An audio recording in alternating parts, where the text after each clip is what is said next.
position of the management and staff at Guardian Network. You have to be strong in today's world. Keep your focus and what you believe in, how to achieve all your dreams. Keep moving forward. Never accept less than who you are. Live your best life. Be strong and free. It's the Hit Back with Natasha Black. The Hits Back with Natasha Black is sponsored by the Cancer Treatment Centers of America and Burger King. Natasha Black. It's the Hit Back with Natasha Black.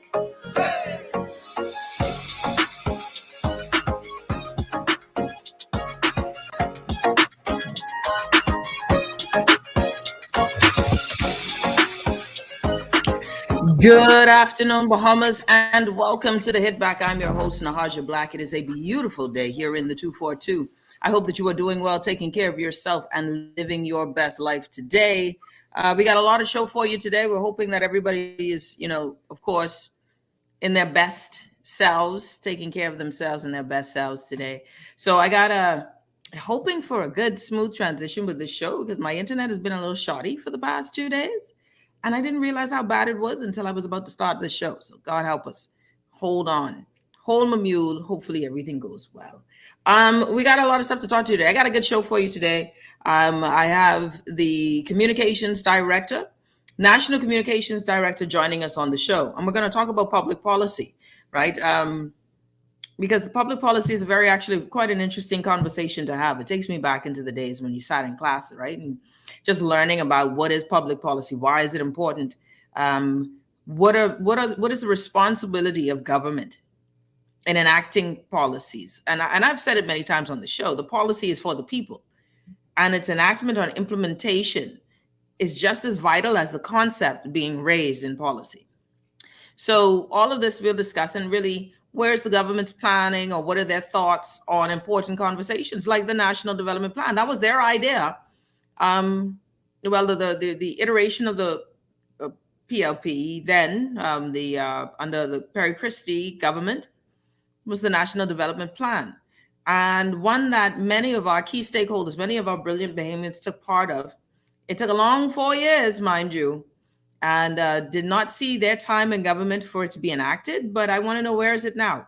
Where is it now? Is another thing that we spent money on and it's not, being used, or are we going to start using it?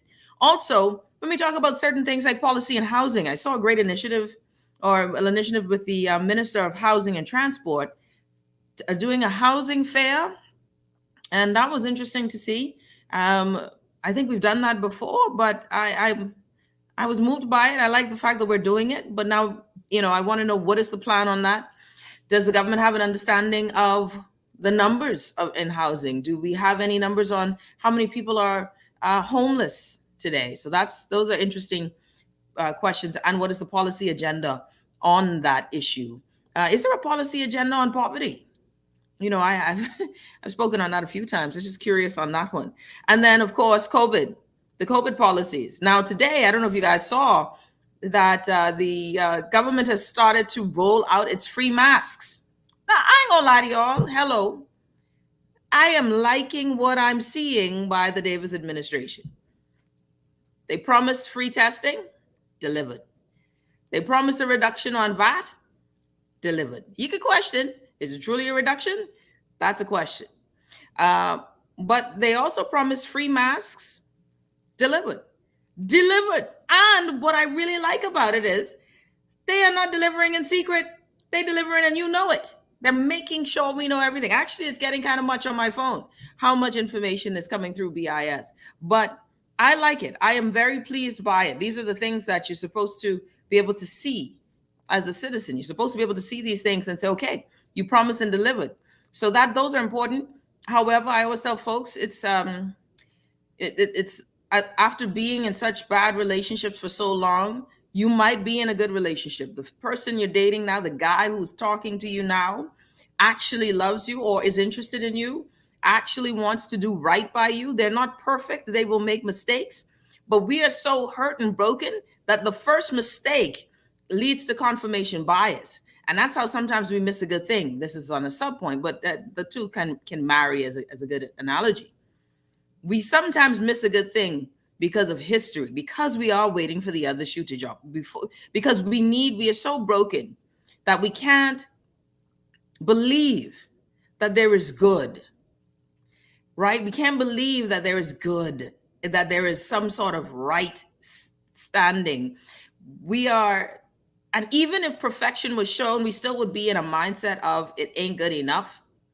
And I use that analogy because I think that even for me, I am watching it. I remember during the election coming to the end, and after the Progressive Liberal Party won, and I said I was cautiously optimistic, not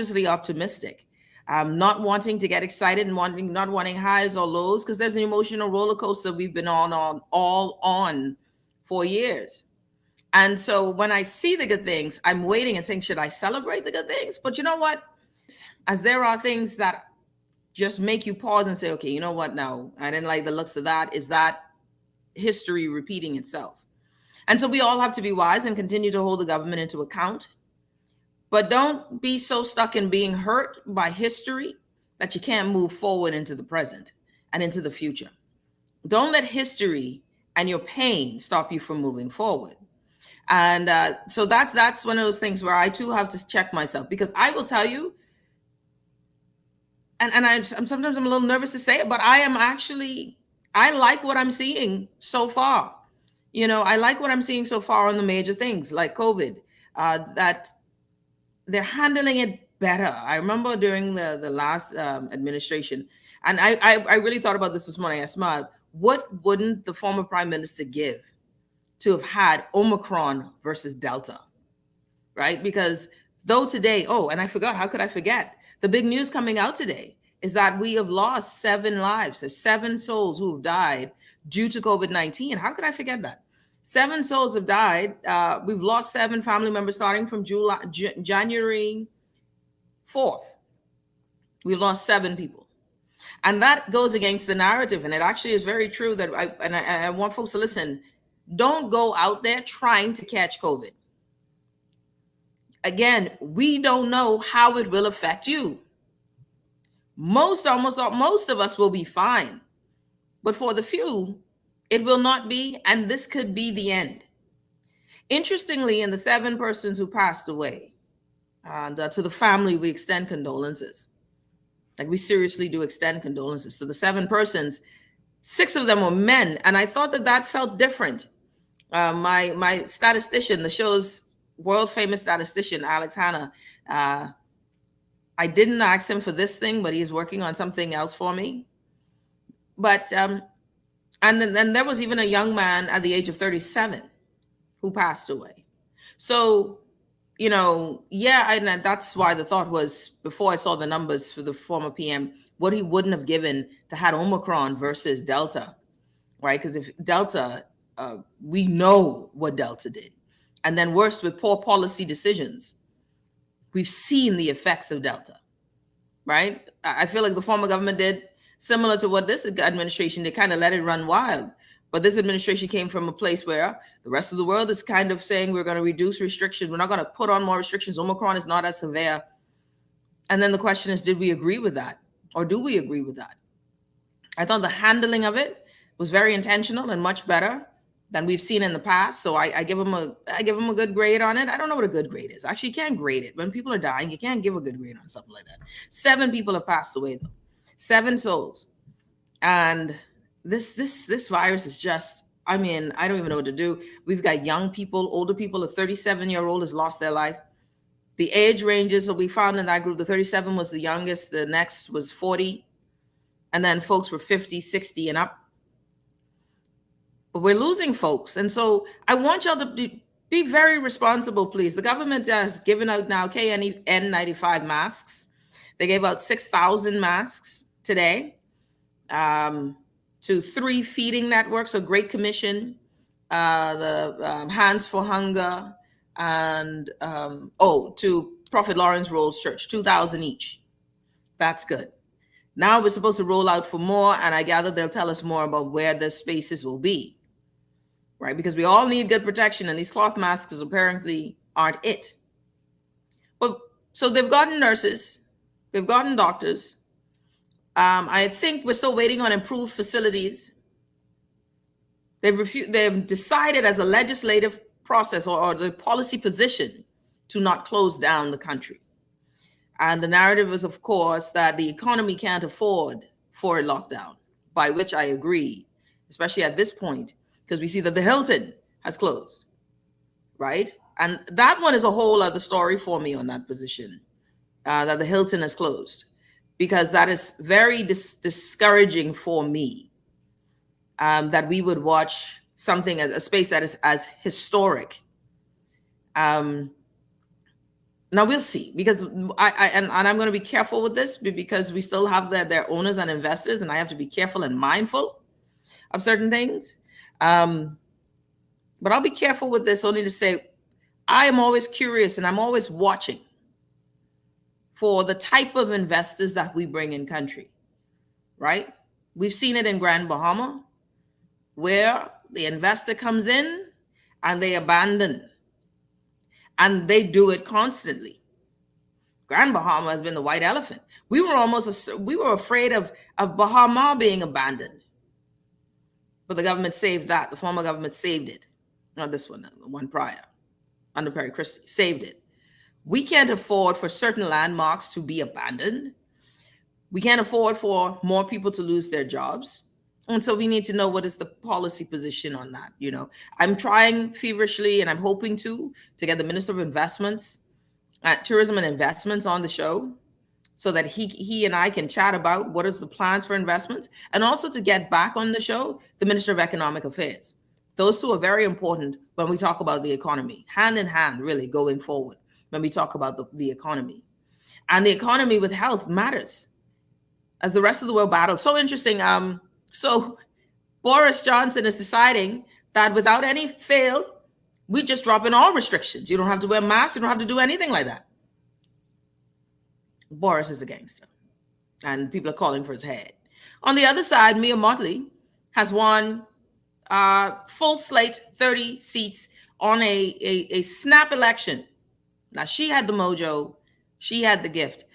Obviously, that didn't work out for our folk. And Mia Mottley is more strict on COVID protocols, wanting to kind of push the mandate for staff in the hospital to get vaccinated. She won in a landslide. Boris Johnson is going through his own upheaval with the party scandal that he had, but saying right now, no mask, no mandates, no nothing. We are thinking of totally knocking down all of it. And it shows that there are extremes, Like you can win elections on whatever extreme of what your populace wants. I am curious as to what we really want. What do we want? Because I think we don't know what we want, I hear a lot of folks say, don't lock down again. That's the number one thing you hear me saying. We don't want another lockdown. What we have seen, and I got to say this, something that I found very interesting. The deadliest COVID time, if I remember what Alex shared with me, was in September of 2021. Deadliest month, right? 200 odd plus deaths, almost 300 deaths in that month. And the amount of positives was still not the highest day of positives we'd ever seen, right? We had one day of positive cases surpassing an entire month of positive cases. No, I lied. Was it a month? Or day, yeah, of positive cases. So you look at it, we had far more deaths in September than we have in this month. Omicron, though, is projected to be in the 11,000 positive cases. We have 7. We are in the beginning. We're the 20th of January. And it's showing just by the data itself that Omicron is not as deadly. But I said something earlier, by the sheer volume of Omicron, that it will be a challenge for us. So we see now in the hospitals, we see, though, that the hospitalizations have gone up. ICU stays have gone up. But comparatively, Omicron is nowhere near as crazy or as deadly as Delta. But it still requires us to follow the protocols. It still requires you to mask up. I know you're tired just like I am. I have officially, I'm a homebody. Officially, it is what it is. I just live here now. And no joke, for the record, I'm almost certain I've had this thing twice now. I'm almost certain I've had this thing twice. And I'm vaccinated too. That's just the irony. But they did say, okay, you know, vaccinated or unvaccinated, you're gonna get it. So okay, it is what it is. But we have to really watch this and be mindful. We've lost 7 more people. 7 more people. And it doesn't even take into account the night before last, we lost another person, a wonderful young woman at the tender age of 60, as she was walking into church. It doesn't account for the people that we lose to senseless violence. It doesn't account for Mrs. Griffin losing her husband in his yard coming out of his car, or for the countless mothers and fathers who lost their children in the past year and a half, just alone, as the murder rates continue to skyrocket. But solutions against gun violence, I'm not feeling it. So we're losing folks through tragedy of COVID-19. We're losing our peace and our comfort through the tragedy of violence. There's a lot of things on the plate. There's a lot of things on the plate for the government. But I will say that I actually do think that they are doing some good stuff. There is some, and I'm happy we're going to have Latrae Rahming on, because there's some questionable decision making. I want to get their thoughts, his thoughts. I honestly, I've been so busy and been so removed these past few days that I haven't really engaged in the Dubai conversation, for the mere fact that I just really didn't have time to care. That's the God's honest truth. I just really haven't had time to care. But I gather that many of you did care, and for good reason. There's a lot of folks. And then yesterday, my phone blows up with voice notes of people who are stuck. Like, there's apparently one person who refused to come out of their room. They didn't want to wait in the lobby. And then someone came on another voice note showed up and said, ma'am, you can stay in the room, but the police will probably have to come for you, and that would be unfortunate. This is what we're doing. We're going to take a quick break. When we come back, Latrae Rahming should be here for us. You're listening to The Hit Back with Nahaja Black, Guardian Radio 96.9 FM.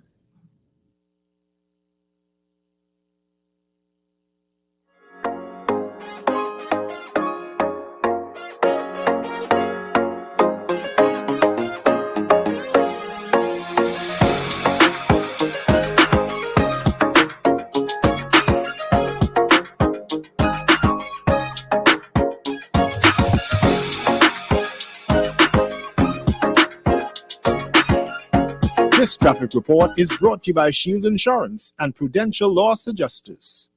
First look at traffic this afternoon. There are a few streets that are showing some sign of being very busy at this hour. Starting with West Bay Street, not exceedingly busy as yet, but you'll have to slow down heading west along West Bay Street to get into that roundabout there at Saunders Beach. In the downtown area, it's a slow ride on Bay Street through downtown right now. Traffic doesn't speed up until passing Elizabeth Avenue. And when we come towards the center of the city, minor slopes are happening along Wolf Road in the East Street area, but over there on Robinson Road, from about East Street, the traffic heading east along Robinson Road is a little bit slower, causing a slowdown along that route. We're familiar with congestions on both Blue Hill Road and East Street South coming off Robinson Road, but it hasn't happened as yet. You still got a reasonable ride along that thoroughfare. And once you go further south on Blue Hill Road, it gets busy, as we expect, around the Blue Hill Road and Carmichael Road traffic light. And then over there on East Street, not busy as yet, but quite active, of course, with traffic is headed into the south and also leaving at the same time. Both southwest corridors, Gladstone Road and Tamala Highway, are relatively running at a low rate right now, but the roundabout there at 23 and Darling, that west side, the traffic coming in from JFK, it's right there. Solid flow, slowing that circle down. But for the start, our traffic watch this afternoon doesn't appear that we have too much congestion and delays to actually slow things down. That probably will come later, but for right now, it's a pretty good ride just about everywhere across the island. This National Traffic Report is the service of Dr. Danny Johnson and Associates at Foot and Ankle International, who's offering the simplest and safest treatment for foot injuries. They're located at Dean's Lane atop the hill at Fort Charlotte, and you can call them at 302-5402. With your Ride Sky, look at traffic in real time at VANN. Michael was in a horrible car accident. Prudential loss adjusters managed his claim and got him the settlement he deserved. Sierra's roof received hurricane damage. Thanks to Prudential, she and her kids are happy with their claim settlement. Tammy fractured her ankle in a slip and fall. Prudential saved her time, money, and peace of mind. Prudential loss adjusters are here for you whenever a tragedy strikes. Call 322-4026 now. Protect the things that really matter to you. Shield Insurance is the insurance company that grows with you to meet your insurance needs through this beautiful adventure we call life. From automobile to home to life and health, boat, liability, construction, and business insurance, Shield has affordable policies, flexible options, friendly service, and the expertise to protect your hard-earned assets. Shield Insurance agents and brokers in Nassau, call 356-7202 or Freeport 352-5945. Tired of banks forcing you to use technology to bank the way they want you to? Your convenience is important. So no matter what your banking needs, Commonwealth Bank's friendly staff are always available in branch for that personal one-on-one service.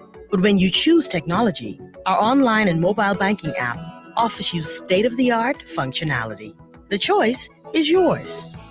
Commonwealth Bank. Bank the way you want. This is Guardian Radio 96.9 FM. Fresh news, smart talk, all day. It's the hit back with the hash of black. It's the hit back with the hash of black. It's the hit back with the hash of black. It's the hit back with the hash of black.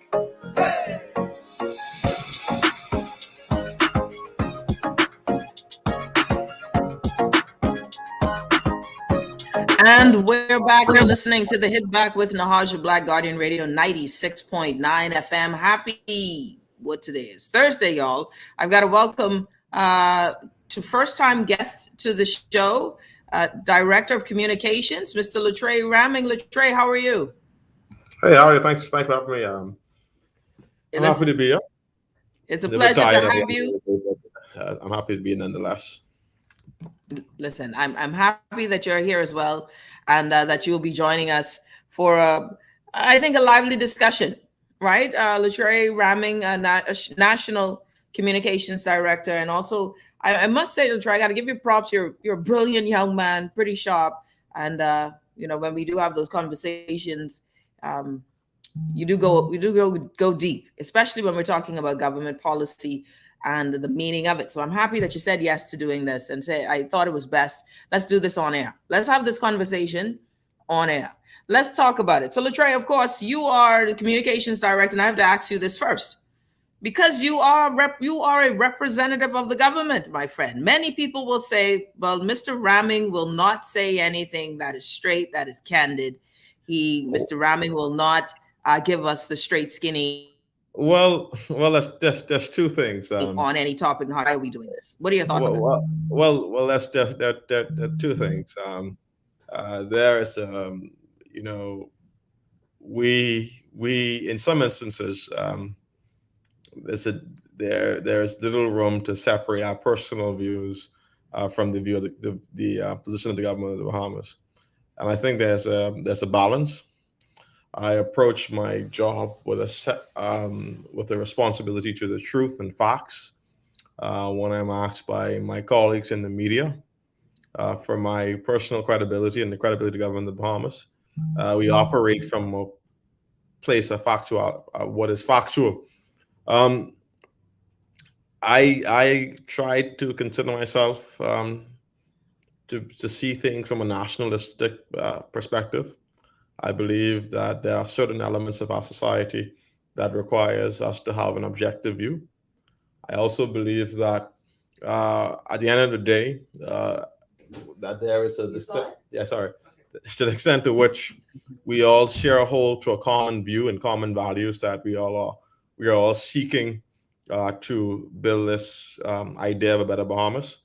And so, insofar as me, I participate on the communication and at this current juncture, but I sure if you persons who know me well know my views on certain situations. Well, then let's get to it then. Of course, now you are on the Hit Back with Nahaja Black. So Latrae, I got to ask you some tough questions, of course. So let's get to it. Now, the first things first. Let's talk about policy. We let's have this discussion on public policy, right? When the government when this administration talks about public policy initiatives, what is the premise by which you're thinking? What are you thinking about? Well, so you start from the basis that the government of the Bahamas is elected on a mandate. That mandate is the framework of its policy platforms for the PLP. I mean, for the government of the Bahamas, that's built on the foundation of the Blueprint for Change. So when you go to the polls, political parties are asked to put forward their proposals, or I guess put forward their platform, and that platform lays the basis of the government's governing policies.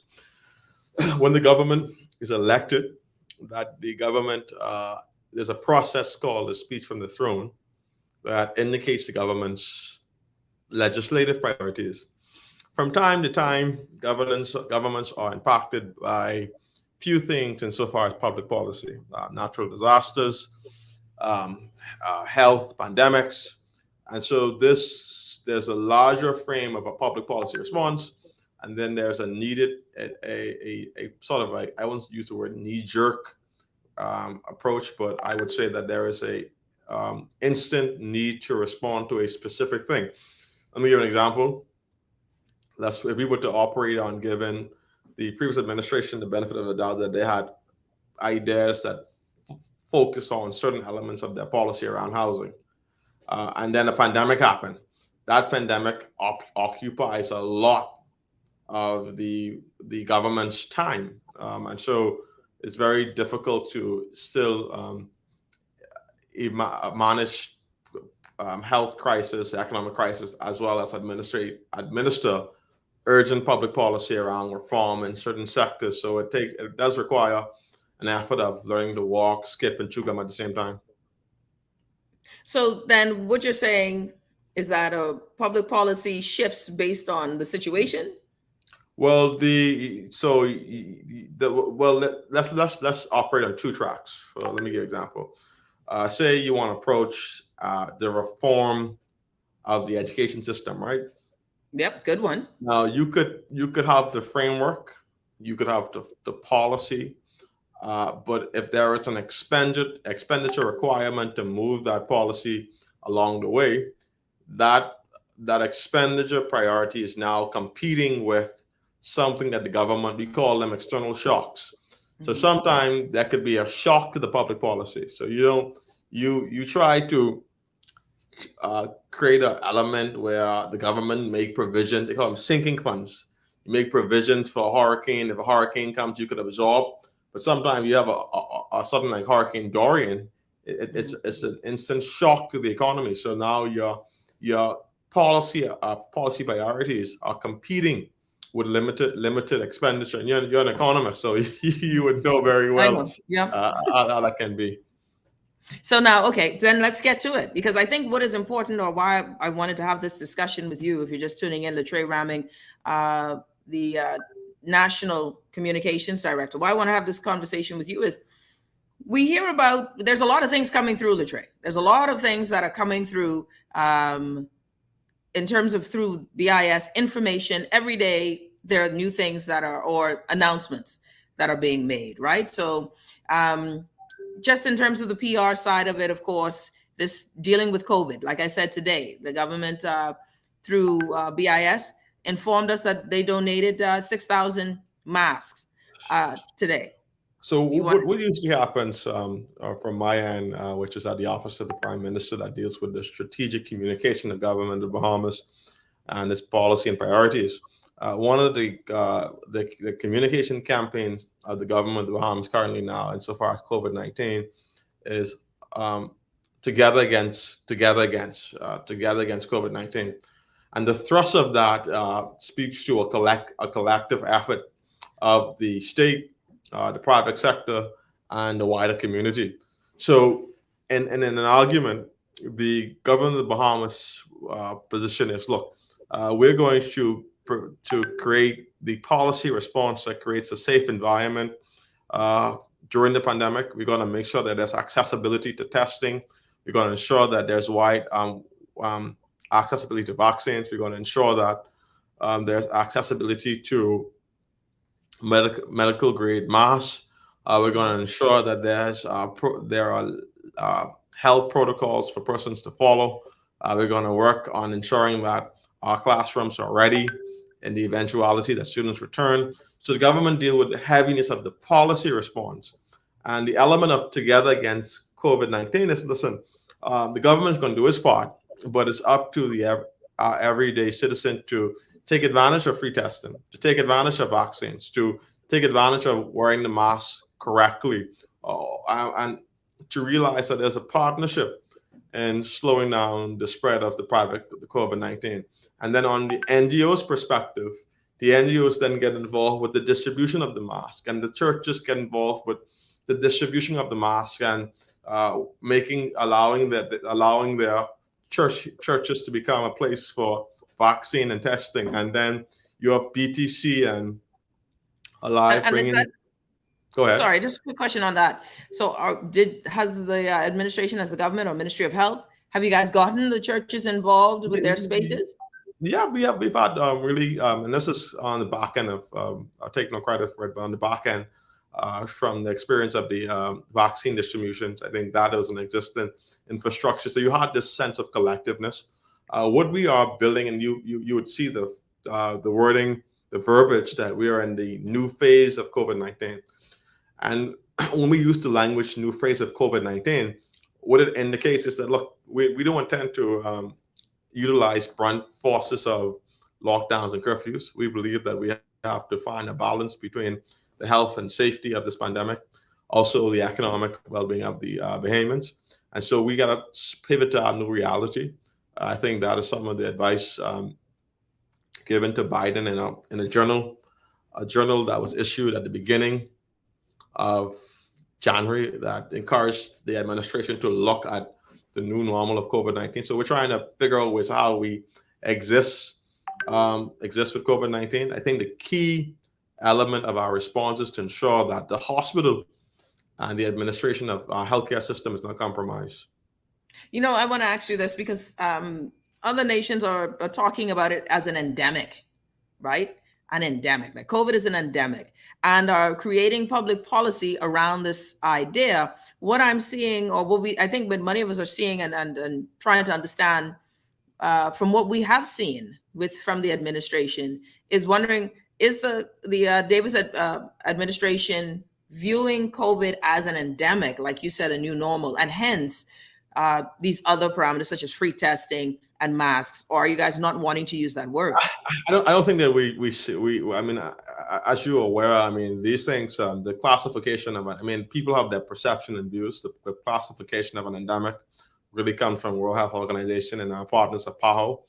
We still see it as a pandemic. I think that what we do believe that we have to formulate our own policies on how we exist with the virus to avoid disruptive responses to our economy that can result in, I think, keep in mind, we campaign, we made a commitment on certain pillars that we will follow and trust the science, that we won't have a knee-jerk response that impact the economy, right? So when we were elected to government, one of the first meetings the Prime Minister had was that with Dr. Del Regis and with the wider health team. They discussed the viabilities of curfews and whether or not it had an impact on the spread of COVID-19. Their recommendation was that it didn't slow it down. So there wasn't a need to have this kind of heavy infringement on the civil liberties of Bahamians. And so it was guided by that response, the removal of COVID-19, and then the removal of the curfew did not facilitate the rapid expansion of the community spread of COVID-19. We saw that the numbers did go down. And so we seek to find common sense policies undergirded by the medical advice of the government's COVID-19 task force? Something, and I'm going to ask this, and I don't know if you know the answer to this, but since you mentioned, in meetings with Dr. Dal Regis, when were there any discussions about Omicron, the variant, and sticking with the policies that were present? Well, one of the things. Let me. From November, the government was watching. I think it would have been, if not November, early December. The government was watching the discovery of a new variant in South Africa. At that time, there was this heightened conversation around Carnival. We assembled what we describe as a war room.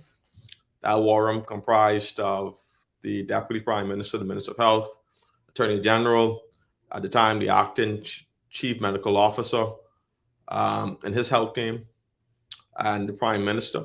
So, and the Communication Officer, the Prime Minister's Communication, the Prime Minister's Director, Chief Operating Officer. And so once we recognized that there was going to be a potential health risk, we immediately assembled across government agency response. We worked throughout the Christmas, so Boxing Day, Christmas Eve. We were working to look at the policy response.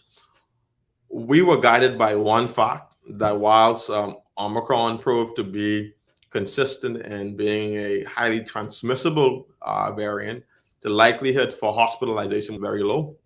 So the abrasive policy response wasn't required. And what also made the policy response consistent was the low levels of hospitalization.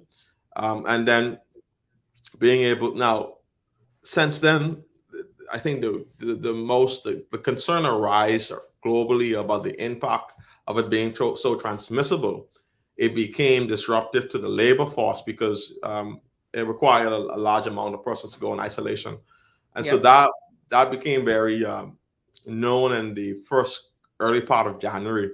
And what you saw on the initial stage is that, it's Christmas time. There's a peak season in tourism. There's imported cases. There are persons who are partying and heavily socializing. And so that's just the perfect storm for COVID spread. Right. And so you guys saw that coming. And so even with that in mind, and I gather, of course, like you said, you sat and you met and you talked with the health officials. And this is one of the reasons why I really would love to have the Minister of Health join me on the show sometime soon. Though, and you decided based on that information that what we have would work. Well, that's what we come to. What we were doing was good enough. We made a response on the one that we know that there was going to be a significant increase in the amount of Bahamians that they were going to be catching Omicron, and we knew that once that reality that was a matter of fact, we made sure that there was the provision for free testing. One, we knew that we had to ramp up vaccines insofar as test pop-up sites. That became a critical component. So we ramped up vaccines. We knew that there was a possibility that a lot of our health officials will become compromised. We made the recommendation to the then administration, to who at the time was Dr. Sands, to accommodate through a diplomatic channel supervision of they call it the medical exportation from Cuba to the Bahamas, right? They didn't see the wisdom in it. Didn't capitalize on it. And we knew that once the healthcare system was going to be compromised, the government reached out through its diplomatic channels to Cuba to facilitate this additional support through its for the healthcare system and support with the nurses union. We knew that because this was a highly transmissible variant, that the cloth mask and the regular medical mask was not going to be sufficient. So the government said, listen, we have to ensure that any Bahamian who want a N95 mask, that we would make it widely accessible for them. So understanding the science, we understood the need for the elements of the public policy response. We knew that we had to, for the first time, we had a component of the public education components where we're doing town halls, where we're making the health. This is the first time for the pandemic, where we're making the health officials available to ask the questions on vaccines and masks and policy response. So to satisfy that concern, because I think a great part of our failure is persons don't understand the virus. And so the government is trying to reduce those educational barriers so people can understand. So I think that is something, the only thing that, and I think what we've been able to finalize, we needed to ensure that the Princess Margaret Hospital had a facility that speaks to infectious disease. And we, in conversation with the University of the Bahamas, moved quickly for the acquisition of the nursing school that which was not being utilized, to transform that into an infectious disease unit that would provide sufficient beds. The government of the Bahamas was in conversation with international NGOs and through diplomatic channels for the provision of a field hospital from November, anticipating that there was going to be a large spread, a large surge in cases next year. The timeline this year. This year.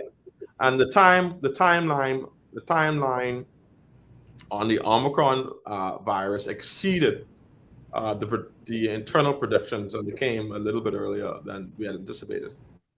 So you're saying that the government has been proactive, and you felt to some degree that you were ready.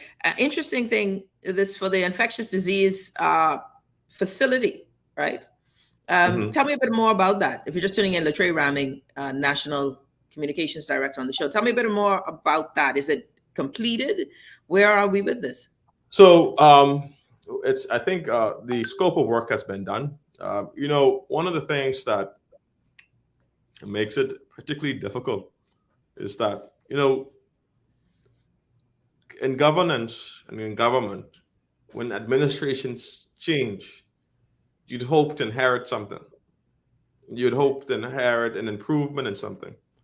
And what we inherited was extremely lacking. And so it required to have a response to put those things in place. Now, I think the scope of works has been submitted for the infectious unit. This should have been something after 2 years in the pandemic, should have happened already. So let's step back here, right? So 2 years after the pandemic, we're just getting free testing to Bahamians. 2 years after the pandemic, we're just getting national widespread of masks to Bahamians. So these policy responses to this issue 2 years after the pandemic, we're just seeing how we could use existing facilities and refit it. To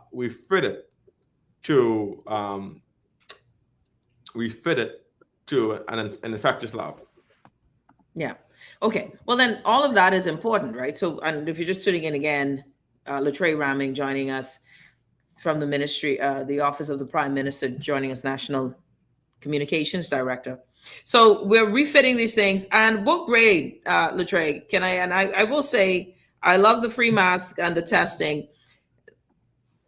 What would you say, though, now?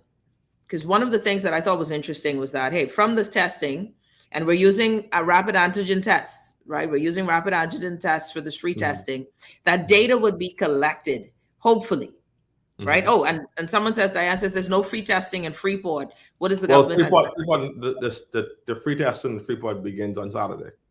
It begins on Saturday. So free testing, and where else does it begin on Saturday?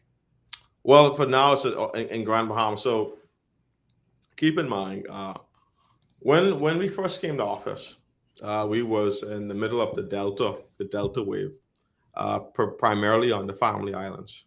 And so the government instituted a pilot project with labs in New Providence to test widespread testing in the Family Islands. That would have been Inagua, Eleuthera, the Berry Islands at the time. And I think I may be corrected. I could stand to be corrected on North Andros. Responding to clusters, community clusters, right? The government was able to diffuse the issue and isolate the relevant COVID positive persons. The government is committed to free testing entirely. One of the things that the government is working out is the technological components and connecting that process. What we did is we accelerated through a pilot project the free testing in New Providence. I think based on what I've seen in the public domain, persons or individuals are pleased with the ease of it, the response of the testing, how I guess in general the customer service they would have received, and to continue to roll this out in Grand Bahama, so that by the time the pilot is completed, we transition to nationwide testing. Someone had a question, and there's some good questions I got to get to for you. But a really good question, Latrae, was the use of rapid antigen tests versus PCR tests. Does the government, can the government share what was the reasoning before that? Can we share that information? Why did we choose that? So normally, when it comes to what they call surveillance testing or surveillance testing, they always use a rapid antigen, right? One, I think, is a more cost-effective thing on the scalability of it. Most of the times, the policy is if you're remember, it's a screening mechanism, and you're screening for asymptomatic carriers. So persons who would have been exposed to someone with COVID-19 or come into interaction with someone with COVID-19. And so you're using it as a screening basis, right? You're using PCR when the person is exhibiting symptoms of COVID-19, because it is, I guess, more accurate form of testing, but as well as a more costly method of testing. And what we've seen thus far in the application of the rapid antigen in the testing pilot project, that we are picking up asymptomatic cases. And then you're confirming this with PCR tests. The belief that the trend, or I guess the method of thinking is, if you are positive on a rapid antigen, there's a high probability that you're positive. Really? Because I thought that it was more unlikely. No, that's not. People are believing that it is. The view is that because the viral loads are so high, that the rapid antigen is able to pick it up. So if you're positive on the rapid antigen, now some persons may opt to remove all reason of doubt, to get to reconfirm it on a rapid PCR test. So you say, okay, I go to a lab, I use a rapid antigen test, it comes back positive. I say, okay, you know what? Let me reassure myself. I go to do a PCR test. Now, and so far as our position on the matter is, if you take a rapid antigen test, the likelihood of that coming back positive is what is accepted. If you're symptomatic and you're exhibiting high level of symptoms from COVID-19, you're referred to the South Beach Clinic, where you could do a PCR test. But are you forced to do a PCR test, or they could just go home if they're showing symptoms? No, I think once you now, if you test, if you are symptomatic, you are encouraged. I mean, so strongly. I mean, we are relying on persons to use their good judgment. If you are symptomatic, you believe that you are exhibiting symptoms of COVID-19, you should get a PCR test to confirm whether or not you're positive for COVID-19. Let's take a quick break. When we come back, more with the Director of Communications, Mr. Latrae Rahming from the Office of the Prime Minister. We'll be back right after this.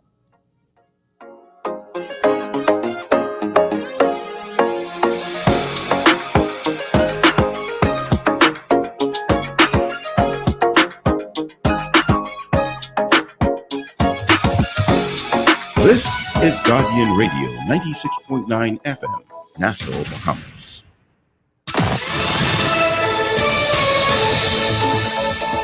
Good afternoon. I'm Tashina Robinson, and here's a look at some of the stories topping the news at this hour. A woman is hospitalized, and 2 men suspected of attacking her are in police custody. Video of the attack went viral, again raising public ire over violence against women and children.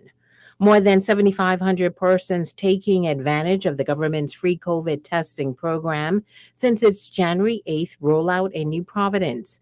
Hundreds have tested positive. Tests are available at Milia Nassau Beach Resort and Kendall G.L. Isaacs Gymnasium.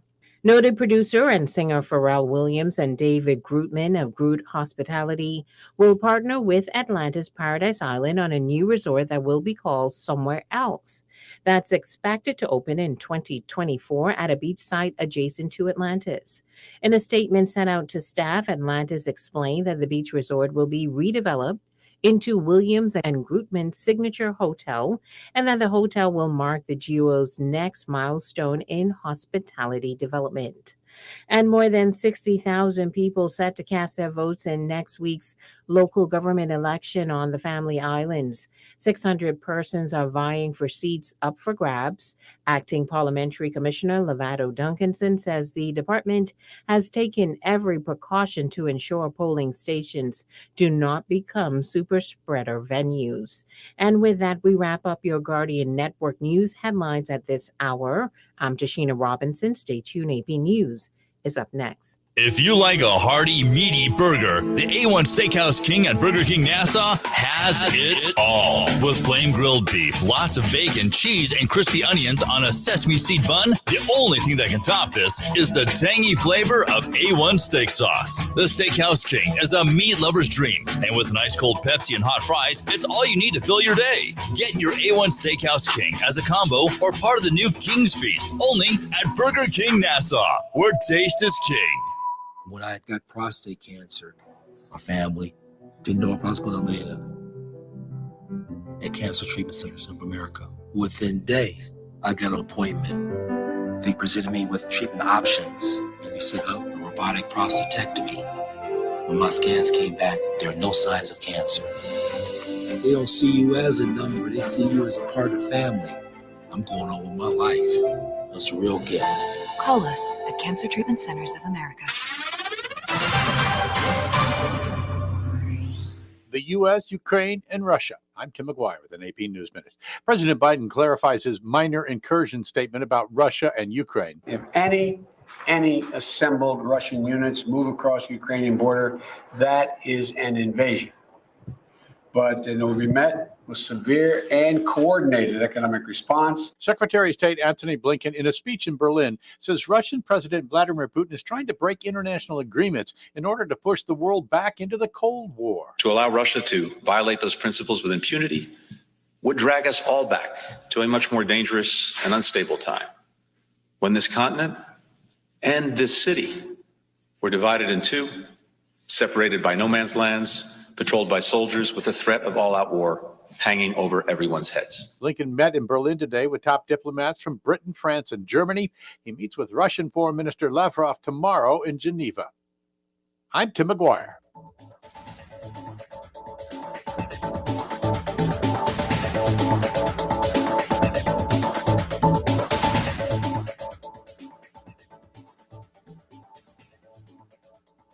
This is Guardian Radio 96.9 FM. Fresh news, smart talk, all day. It's the Hit Back with Natasha Black. It's the Hit Back with Natasha Black.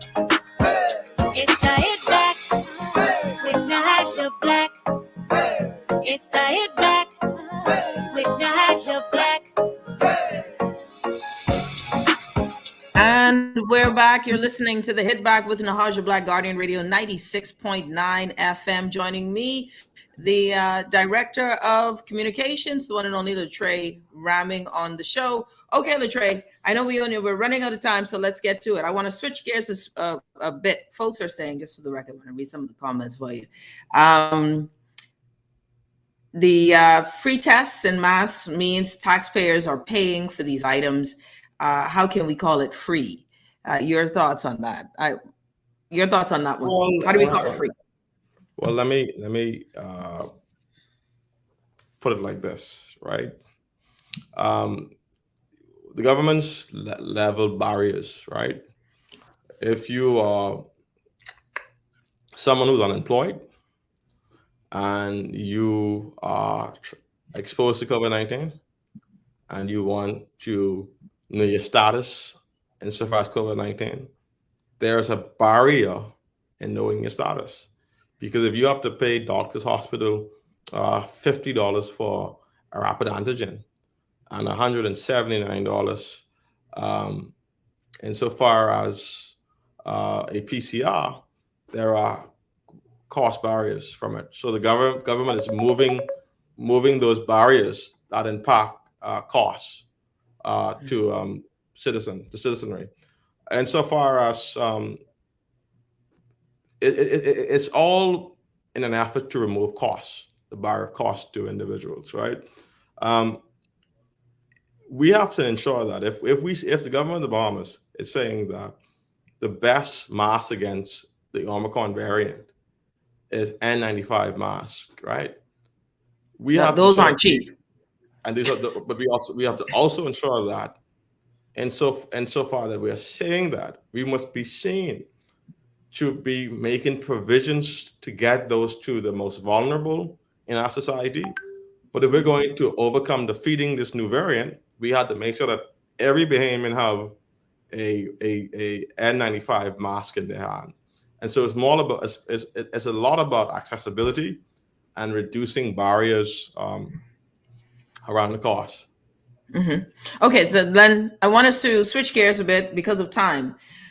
So something big has happened, and I'm so excited to say, I'll say it after, but something big has happened, and it's called FTX, right? The FTX exchange is moved its headquarters from Hong Kong to the Bahamas, right? FinTech is now in country. And I think it's fair to say that this administration has hit the jackpot on that. It was the perfect timing for them to come in. Go ahead. You're going to say that you guys had something to do with them coming in, or is that what you're going to say? No. Okay.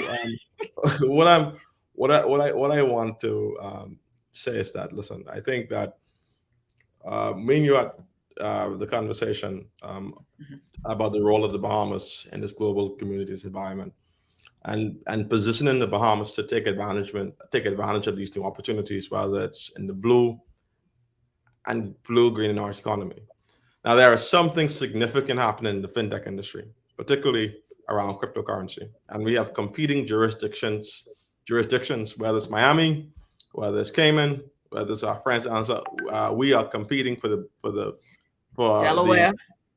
Delaware. So we are, if not in New York, but we are competing for the same level of investment and opportunity and wanting to attract those persons coming to the Bahamas. One of the distinctive, I guess, criticism thus far is the travel and the extent to which the Prime Minister travels, and would we want to the contingency? It's the entourage. All of that is So would we want to signal to the global communities that the Bahamas is open for business? I tell the government of the Bahamas do not intend to govern by Zoom. We intend to rub shoulders with the world, exchange ideas and opportunities to ensure them that the Bahamas remains an investment-friendly climate, that we have a workforce ready for their investment, that we have Bahamian investors ready to seek opportunities of joint ventures, that the Bahamas has its developmental challenges, whether it's in national security and agriculture, and we want to exchange ideas on how we can improve our own inefficiencies. And so but we also want to make sure that we get the image of the Bahamas back to the national conversation, the national dialogue. My belief is that we have to ensure that the Bahamas is seen to be a regional leader in the Caribbean, Latin America. The Bahamas must always punch above its weight, that we may be a small country, but we are a very vibrant democracy. And that when we are not in the room, we leave the risk of other countries speaking on our behalf. And we don't want any country that speak on behalf of the Bahamas, other than us, the citizenry. We believe that there are critical issues around climate change that requires our voice being in the room. But the most fundamental component to this is that we must be able to signal to the global community that the Bahamas remains open for business, particularly after COVID-19 Hurricane Dorian. Okay, so let's talk about business then, right? Let's talk about the Bahamas being open for business. And my first question is, if you're just tuning in, Latrae Rahming, Director of Communications, joining us on the show. What is business for us, right? We, of course, tourism, is our number one product. So right, we're seeing things like the FTX here. We're seeing, of course, the Internet of Things. What is business for us that would help us understand this level of spending or our spending? The government of the Bahamas is seeking opportunities around a number of industries. We understand that the overdependence on tourism comes with this level of risk, and there's a greater need to diversify our economy insofar as exposure around employment and business opportunities for entrepreneurs. There are new industries around the fintech industry. We have to be seen to be capitalizing. Legislations must be seen as compliant and progressive, and maintain our competitive edge. We must also look at how we improve the workforce of the Bahamas. Mm-hmm. We ensure that we have the great industries that provide high quality paying jobs for Bahamians. And these industries come from our fintech economy, our blue economy. We believe that we could transform the island of Grand Bahama into the marine industrial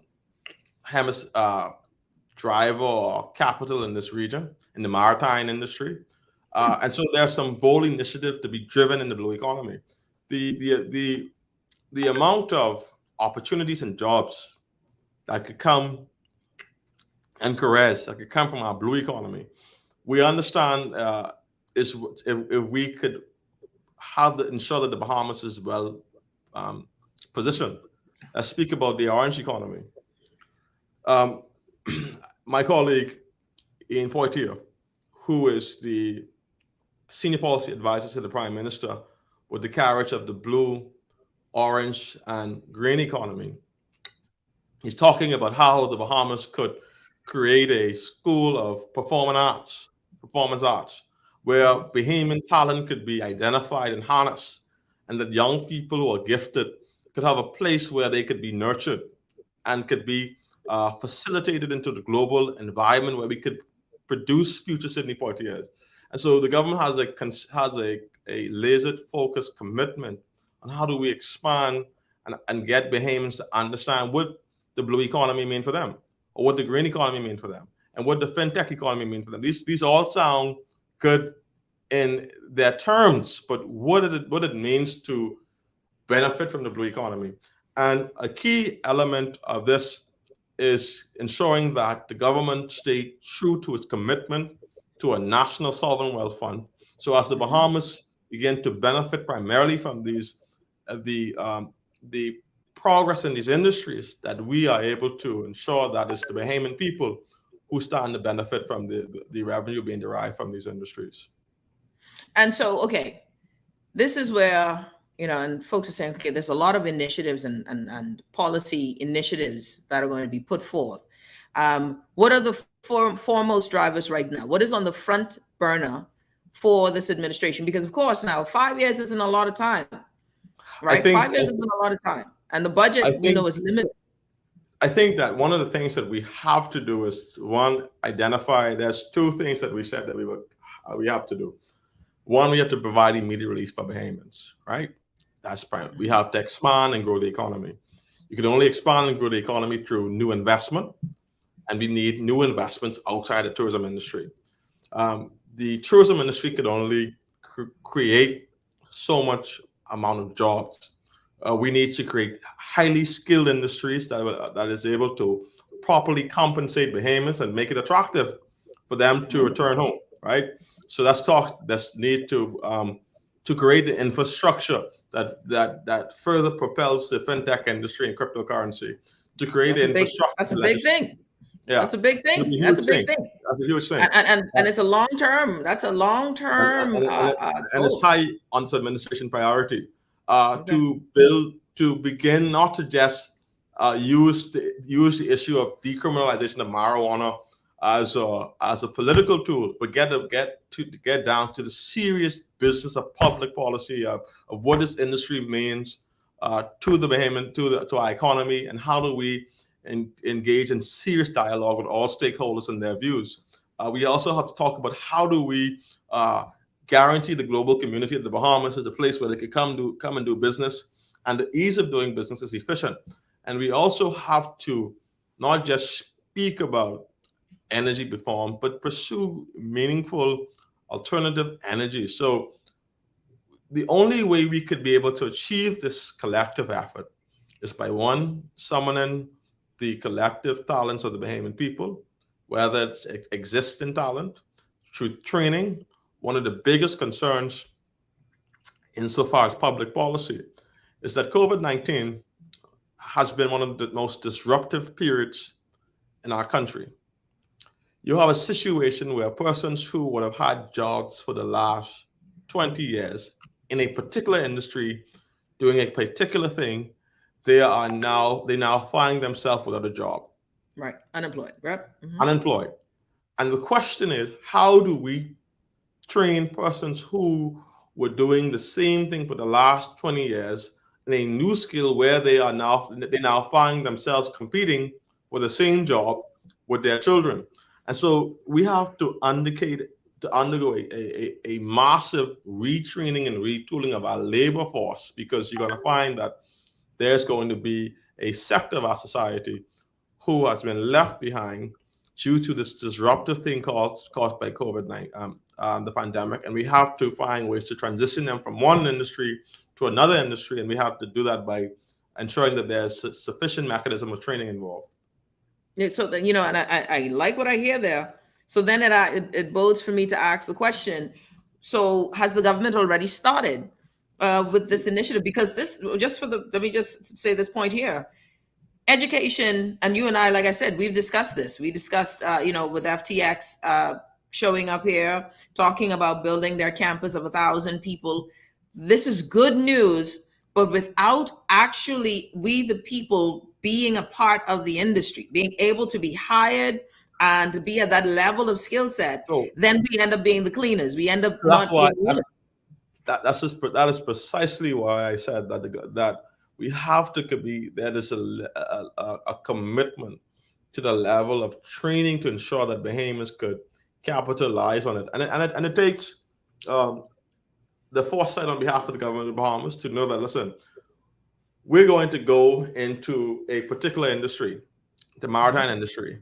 We need to get an understanding of the careers that could derive from the maritime industry, and then connect those career opportunities to training opportunities to begin to say that we could ensure that the Bahamas could be able to produce the levels of requirements so far as careers for a particular industry.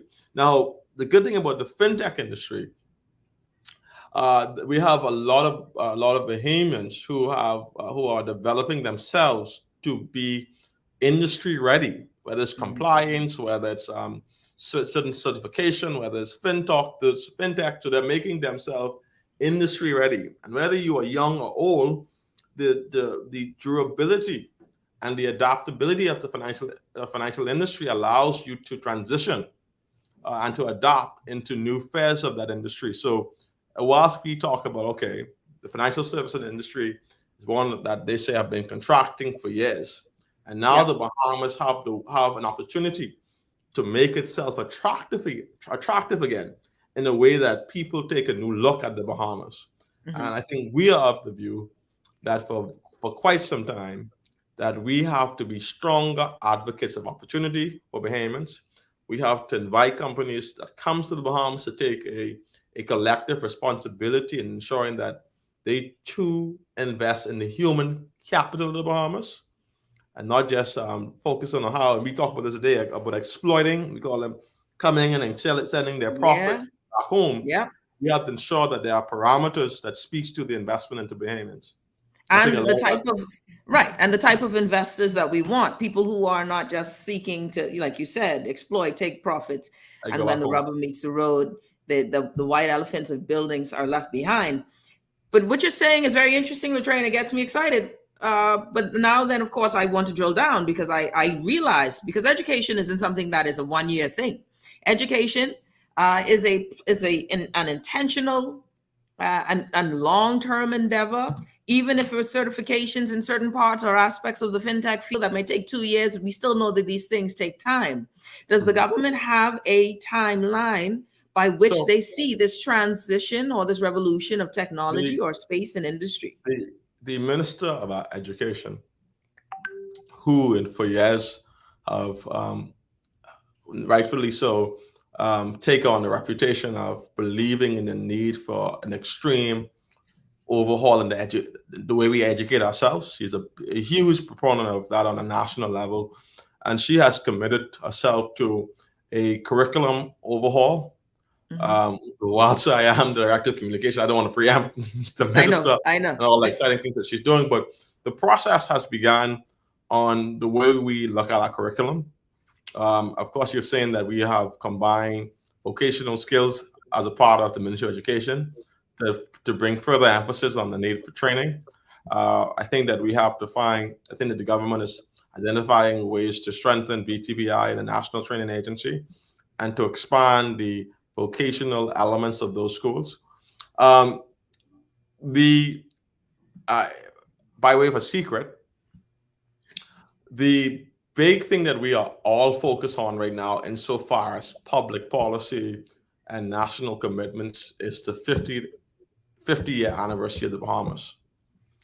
We believe that we have to meet the mark with progressive ideas, disruptive policies, disruptive industries, and a level of progressive values that really challenge our 50th year anniversary. So I think that's, and I think that we also, what we didn't mention on the show is how we look at the National Development Plan.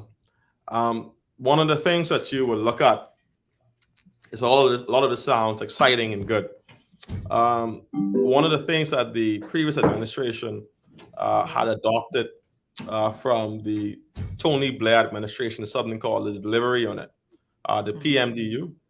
The Prime Minister has appointed Alison Colley to be his Chief Operating Officer. She is tasked with the job of ensuring that the government meets its priorities, and those priorities are facilitated.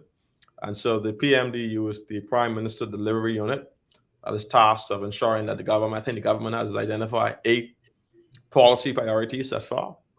And I think that have been delivered upon, or no, that is just that you want to deliver on? Deliver upon, yes. 8 policy priorities. That have been delivered upon? That they're seeking to deliver upon in this 5 years. Yeah. Okay. So what happens is you are elected, you identify your policy areas and priorities. That is adopted from your blueprint, and then you action it through government, through initiative, and through programs. And that the implementation, because this is a big part of policy. Public policy nothing happens. We can have a bunch of ideas, but implementation has been a challenge for us. So, one of the things that, I don't know, there's this level of criticism around this government food program, right? And people thought that it was political mischief. You're a taxpayer, right? The government spends $53 million on a food program. We owe it to the Bahamian people to, 1, measure the efficiency of that program, and 2, to ensure that best practices was adhered to. Because we had to be able to satisfy ourselves that we could improve this program in the eventuality that this happens again, and that the checks and balances was implemented and in place. So I think that there is concept, there's idea, this idea of public policy, there's the implementation of public policy, there's ensuring that that public policy has an impact on the intended persons, and there's the measurement of that public policy, and there's ensuring that after the measurement of the public policy, that you implement the corrective changes to the public policy to ensure that the policy in itself is achieving its intended outcome.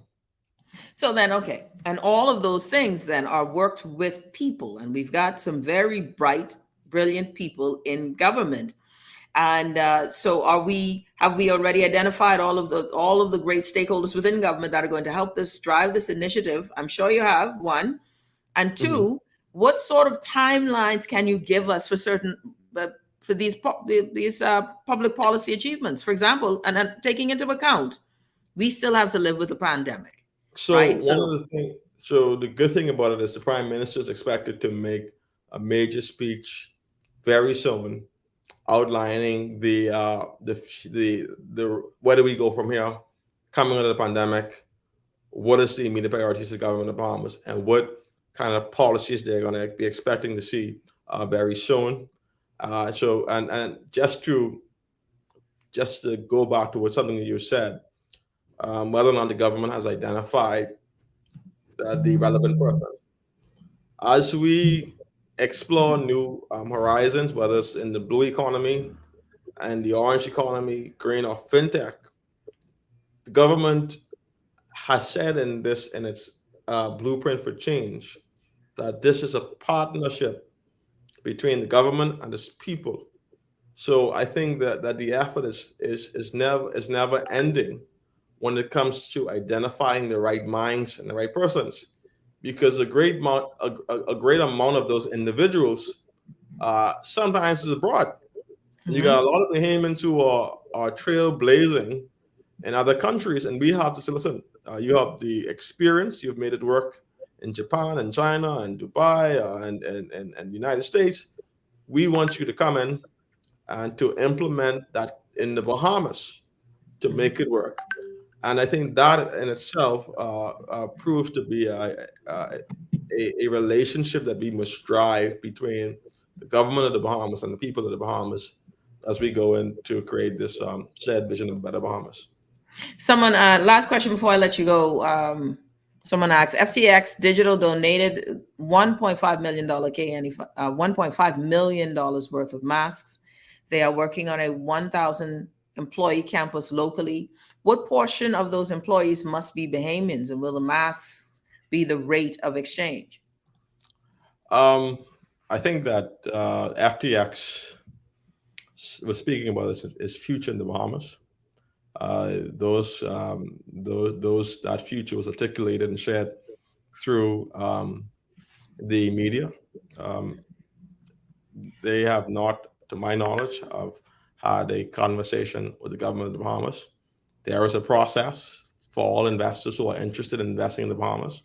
They know that process. For those who do not know the process, the government of the Bahamas have something called the Bahamas Investment Authority. That is the agency with the oversight of investments in the Bahamas. There's a national NEC, National Economic Council, that deals with, which is a cabinet level committee that ensures that all our interests are lying in reserve, and that at all times we maintain the best interests of the Bahamian people. These details are not negotiated in the newspaper or the public domain, and there's a process in which we do that.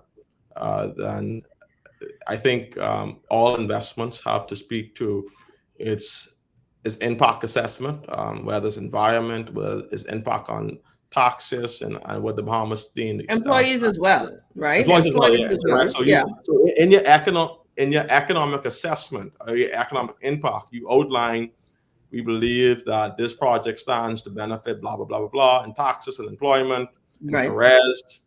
So all of this work out, but that's not discussed and negotiated in the public domain. So when will the public get a chance to know the details of said? Like I said, the FTX plan was revealed through an interview with the Guardian show. So Yeah. Well, actually, the great news is, and I say all of that to say this: I have snagged an interview with the FTX CEOs, and we will be on next week Tuesday on the Hit Back. And listen, I mean, it comes with good joy that we want to hear a great announcement coming from any company with their future plans in the Bahamas. But regardless of those plans, there's a process in which we are governed by the actuality of those plans. Latrae, thank you so much for the time. I know you have to dash off and go about your business, but thank you so much. I appreciate that you said yes on short notice. Thank you, my friend. Have a good one. Okay, no problem. All right. You're listening to the Hit Back with Nahaja Black, Guardian Radio. I want your thoughts on the conversation, public policy, the statements of the Director of Communications. Your thoughts on it. We'll be back right after this.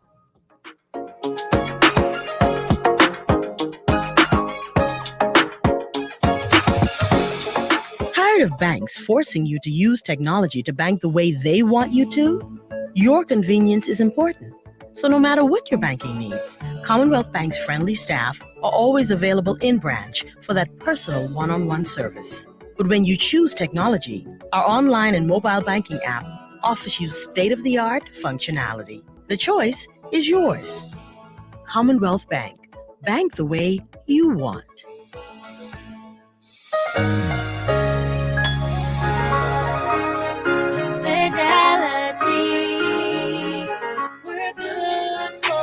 We know how important collecting your money can be to the success of your business. Start your relationship with Fidelity today so that we can show you the many options available to you with our merchant services. From click and pay options online to merchant terminals and e-commerce options. We're here to help your business succeed. For more details, speak to one of our business development officers at 356-7764 in Nassau or 352-6676 in Freeport. Visit our website at fidelitygroup.com or visit any of our branches.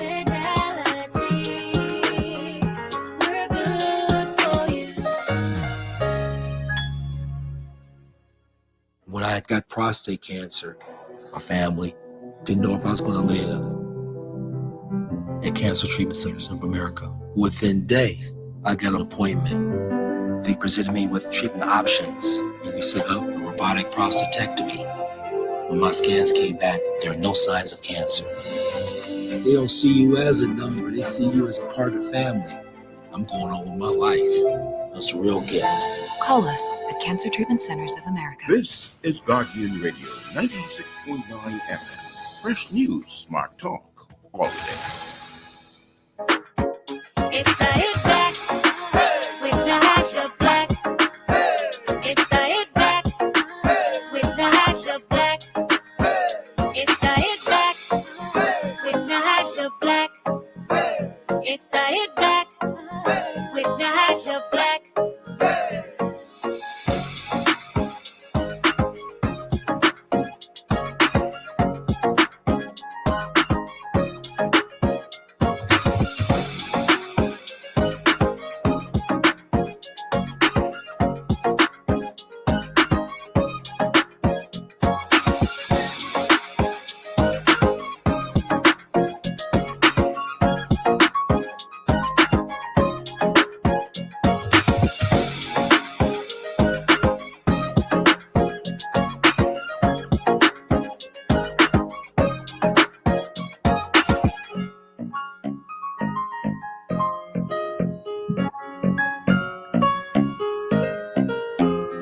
And we're back. You're listening to the Hit Back with Nahaja Black, Guardian Radio 96.9 FM. My good friend Sherwin Johnson, who filled in for me very smartly for me this week, is also joining me on the show. Sherwin, what's up, buddy? What's up? What's up?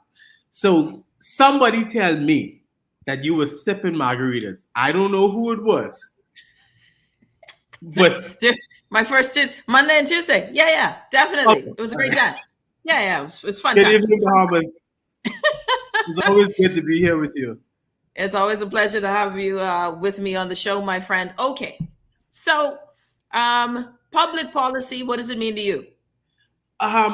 It's important, but what I would implore our educated policymakers to do is break it down so that everybody can understand. I understand you have a mandate to put forth, your presentations, but the majority of our populace may not really understand what is being said. Latrae, a good friend of mine, very, very articulate and educated. But for us to understand, listen. I was a dropout. My biggest words are probably 4 letters. I want to be able to understand without having to go to Google and figure out what's going on. You know what? And I hear you. I agree with you to a certain extent. But at the same time, that's what I'm hoping for is that we start to. That's what I want. I want us to elevate ourselves to that level of conversation. I understand we ain't there yet. I understand we ain't there yet. Mind you, give me the opportunity to. Don't start me off feeling slow. Let's tell me about it and let me educate myself on the policy a bit more and grow. You understand that? Yeah, I totally got you. I got you. And it's like it's those what they call it, the steps, the chairs. You got it. There's the steps to it. But one of the blessings, Sherwin, one of the blessings, I tell you no lie, one of the blessings, and I will always be grateful to God for the opportunity, was being able to go off to school. And I say that because the amount of experience, the amount of exposure, it changed me. It changes your way of thinking. Yeah. And we ain't smart. You try to you mess around with these people out there. They sitting down having these kind of conversations. Yeah. And this is regular. This is definitely a Tuesday. And it flows. And you know what? And Nahaja, you're lost. Yeah, I just gonna say, I sometimes sit in these conversations and I'm just smiling and nodding, like, yeah. I hear a word I recognize. I hear it. Yeah. But that's what changed me, and that's why I know for sure in this country today, like our kids are learning differently. Like you go to some of these expensive schools. Not all expensive schools good now. No, but some of the those said like St. Andrews and Lyford Key and Windsor and Albany, they talk different. Yeah. They learning some different stuff. Yeah, they do. Yeah. Okay. Yeah. And what that does though, when those kids, because I met a few, right? I'm like, who are you? When I remember when I was younger, I was like, no, but you black though. My niece came home and I was like, what? Where you been? This isn't like when your child watched Peppa Pig and they got a British accent. This is way beyond that. No, way beyond that. Yeah. Where you been? You ain't traveled yet? No. but what it does is that it prepares them. So they have an extra step. There are 2, 3, 4, 5 steps. They speak a language we don't understand. I tell you, I remember when I met someone who was talking about facility. So they said, we want our young people to create have agency, and we have created we have created the facility, and they said and we're looking for the facility by which to do so. So in my mind, agency was the FBI, and facility was that place where janitors go, so we call facilities. I didn't know the woman was talking about agency as in my person and facility as in cash. It's a whole different language. You see what I'm saying? My point is, when we have certain conversations, my goal is that we are ascending to the next place in dialogue. Yeah. And I want, obviously, listen, our conversation I still thought was in that high level, but I see one of the comments, and I just want to be clear. I am by no way encouraging mediocrity. I'm no way encouraging it. But when we have these public conversations, we have to ensure that it is you can connect the dots. Yes, and people can actually understand what you're saying. I'm not saying to dumb it down for the lazy people, and we by no means want anybody to be left behind. And that's the reason why we try to reach everybody through our communications, where everybody can understand it. And that's where we have a lot of this fake news coming about, and people going with their own translations and whatnot, because we're not pretty clear about what we're saying. You understand? Like I say, no means encouraging mediocrity. But we have to understand the reality of how things are presented. If you're putting it in the document that's going to Parliament, fine. But when you're presenting it to the public, in the public domain, you don't have to present it that same way. Yeah. No, and I agree with you. I think that's one of the things that we have to do for sure, though, is I really want certain things to be in our lexicon and to be in our arsenal of understanding. When we start talking about public policy, or when we start talking about governance and governments, governments need to articulate their policy positions. Yeah. And I want them to say, these are our policy positions, solving problems that society has at large, right? And that this is the timeline by which we will execute those policies. As it should be. Yeah. And we are going to fulfill those policies through this level of implementation, right? What I've seen, and again, I will give credit for what I've seen. I have seen some intentional movement with COVID, intentional in that they promise certain things and they've done it. Yeah. And they seem to have they have a position Yeah. on how they are handled. It's not knee jerk. It seems very intentional. Yeah. They're fixed on, we are doing this in this way with COVID-19. And that is something that I feel like we haven't seen in a few years, where it's not knee jerk. Yeah, you're right. And I see, it seems like they're not worried much about the noise in the market. No, because they got a plan. They have the idea of what they want to do, and they're just going to do it. And they're going to present it, and that's how it is. Now, people make noise either way. But like you say, they've been very intentional about a lot of the things they've been doing. That's from my perspective. We may not understand it because, we're used to certain things being done certain ways, certain things being done by talking to us first in a certain way and blah, blah, blah. But I can appreciate their intentional work with especially this COVID response, especially in the past few weeks. Yeah, no, I said at the beginning of the show, it's just kind of like that. You've had so many bad relationships, and then you ain't sure if this is a good one, but you like it, but you're not sure if you should like it. Yeah, you're on the wall. I ain't sure. I don't know if I trust you yet. That kind of way. Yeah. You're trying to trick me. You're trying to trick me. I see your flowers, but what is the other thing? And so and I think that's where a lot of us are, where we're watching the government move and, saying, even just to say you're doing a good job, should we say it out loud? Yes, they're doing a good job, I believe, in my opinion, with this COVID handling. We're not even used to that. No, we're not used to that. It's still unsettling, right? You say it out loud. I told somebody, I think it was just yesterday, I said, you can say that it was a good thing. You can say that. And we've been so programmed to be political. Saying that it is a good thing doesn't mean that you're taking a side. I don't want to take a side from you, but you can say that it was a good thing, Yeah.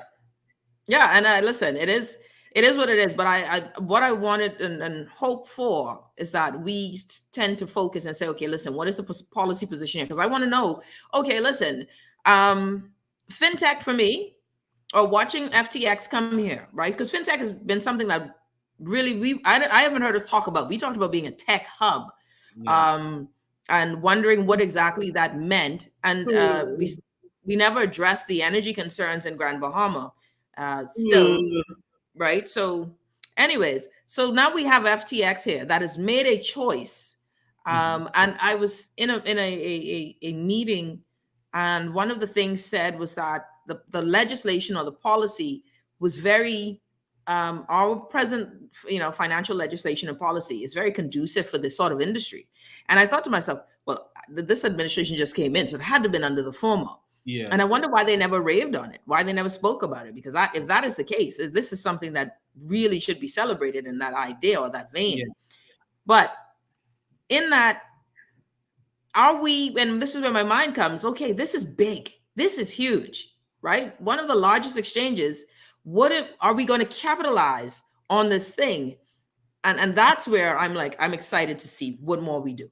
I heard, I was listening to the show and I heard your exchange about the FTX, and I don't think that they would just throw out something that's not already pending or they have had a conversation about. I think it's very much in the works. They have their timeline already, and it's something to look forward to, and something to watch. Listen, I'm hoping as more and more information is happening, talk about FTX was sharing news in another medium somewhere in New York, an article in New York talking about how they are going to be hosting some crypto conference here. And so now, really, this is the time when you get excited. And young people should get excited. I think I have BTVI coming on the show next week. And that's pretty exciting to me because I want to hear what BTVI, how they're readying themselves for this too. My biggest thing, and this probably is a charge more or less. We see a lot of opportunities about to develop, a lot of opportunities about to be had. And I can't stress enough that if we are not positioned, then we will be overtaken. As a Bahamian, like I said, and I likened it to when I moved to Luther and I saw the possibilities and I took advantage. So imagine the investor. And I want people to get out of their heads that investors care about you and, they have an obligation and no, they don't. Investors come here for business. They're going to capitalize on our product so that they can make money. And that is the bottom line. That's what business is. If you are not positioned, you cannot force an investor to say, put me in this position, and you are not ready or qualified. Yep. So we have to ready ourselves for these things. All of us have passions and industries that we want to dive into and get into. Put yourselves in conferences and seminars, get educated so that you can be at the front line and you won't be passed over. We could tell FTX 60% of the employees have to be Bahamian. But what if they can't find 50% who's ready to actually take their company to the next level? No. Someone says, the FTX isn't here because of cryptocurrency. They just happen to be in that space. Well, that's interesting. I don't know what that means, but I got to dig deeper. Of course they're not here for cryptocurrency. I mean, they're here for whatever reason, but buddy, we gonna use that asset. I think I understand what this person is saying. And all of these big terms, not big terms, but the signing of the MOU for technology with Dubai, FTX. I'm wondering, and I'm not downplaying our Bahamas, are we positioned to take on this industry? Well, we're not ready. When I say actually, no, let me don't say that, because I think that there are there's a group of people who are in that space. Like Dr. Jillian, what's Jillian's last name? Dr. Jillian, what? I can't remember. Anyone remember Jillian's last name? Who's a crypto? She's a physician, but now a crypto expert. They just opened up the new crypto office space down where Luciano's used to be. She is a brilliant young woman, and there's a lot of people in this space. We actually have a young man who's been doing big things, and I think it's now headquartered in Florida with his crypto business, and he was featured in Forbes. So we've got talented Bahamians who have been working in this sphere. Do we have sufficient? Nah, I don't think we're ready. The technical side, the IT side, if we were talking about housing service, and I think all of the servers are in clouds, we have to understand the parameters of it. But 1,000 person complex, are we making a tech hub? right? So this is where it gets interesting. Someone says regulations changed in China and they had to find a new space. Actually, moving from Hong Kong, they moved from Hong Kong, which I believe, and I can't wait to have FTX on the show, which I believe because Hong Kong has lost a lot of major companies because of their COVID protocols and lockdowns. It's far too stringent. But now, listen, sometimes fortune favors you. And now do we do what is necessary to insist or to make sure that it isn't just one dumb luck? That now we say, hey, there's an opportunity here. Can we make it work? And that's what I'm hoping for. Can we maintain it? Yeah. Can we add to it? Can we maintain it? Can we add to it? What is it that makes us different? This is sustainable. Yeah. Yeah. And it shouldn't be that we are, if, let's say someone will buy 5 DVDs from you for $5 because you're cheaper than the guy down the road. But now I don't want to negotiate with price anymore because I can't go lower than $5. Yeah. So now I need to change my structure, and I'm hoping that it's not happening because of our value. Maybe maybe we're low cost, but that we're presenting a higher value in quality. I just, they say we don't, as Bahamians, we don't even really see the product that we have, which is the Bahamas. Outsiders looking in just see us as big profits. And I can agree with them.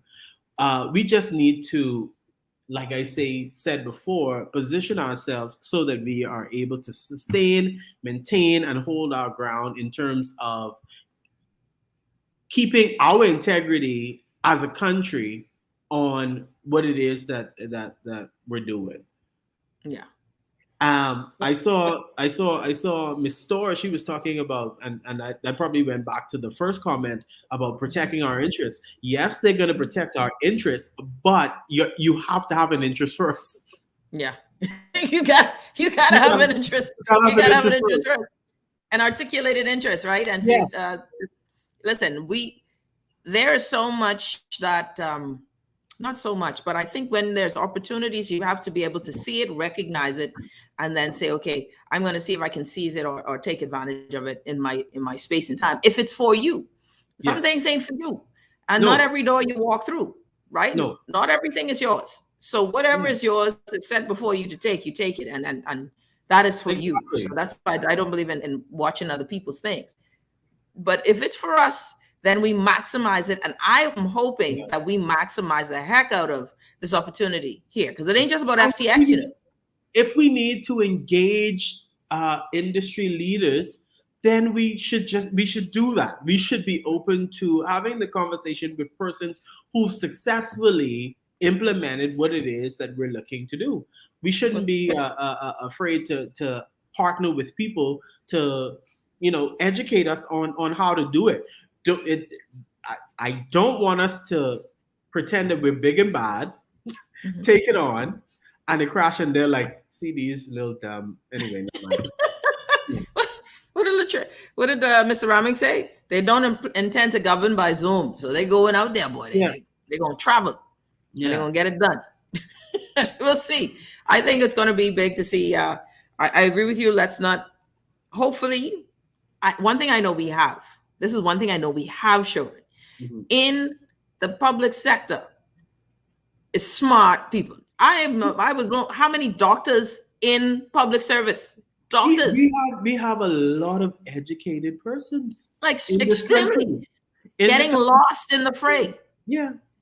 We have a lot of educated people walking our streets. They may not have a PhD or a doctorate, but we have a lot of educated people. We just have to find a way to be a catalyst to engage their intelligence. Man, listen, you preaching a word, my brother. No, you preaching a word. We have to do it. I see the big uproar about the marijuana industry, and I don't want to get into it. But uproar about what? About the marijuana industry and the them people, the Christian Council, them. Yeah, them. But anyway, we'll be back to that again. Okay. Yeah, when you look at somebody who was selling weed, that's a business person. That they may not have any degree or anything. Mind you, I'm not supporting the illegal sales of weed.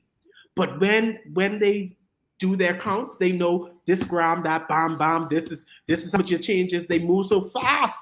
So if we find a way that we can engage that intelligence in a different manner, we would be, I just having conversations with people at the bar, I'm amazed and I want to drink.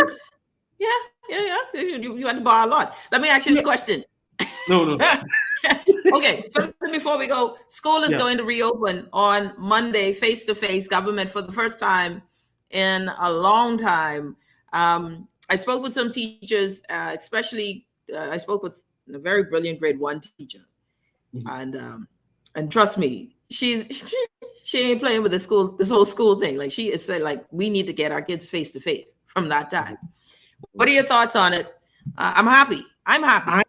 I'm excited that they get to go back into the classroom. Children aren't like adults. Listen, this virtual world is hard for us.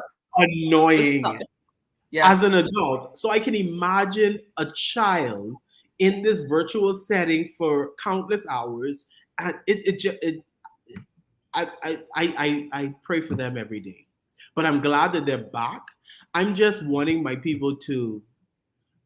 But first they were saying, oh, the children don't need to be in school. Now that the school open, why is school opening? What do we want? What do we really want?